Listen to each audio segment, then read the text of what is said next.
داغ باشه قطعش سر کار میگیری کلانش دیگه زور نمیرسه ای مایداکی که ناتوغری تربیه کردن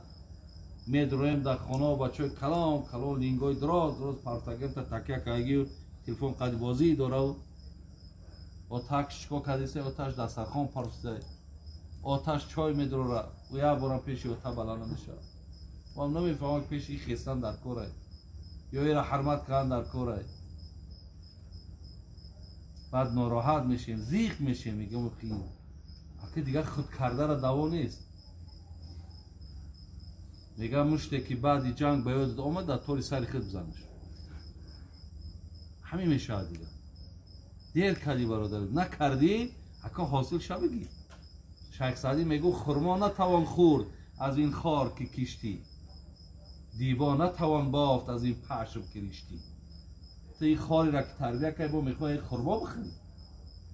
ای تو خار میگیری تو دیگه خرما نمیگیری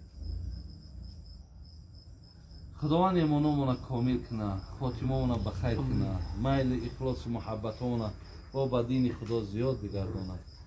خدای مهربان کدوم خواهرچه که ما را نیک کنه و خیر کنه و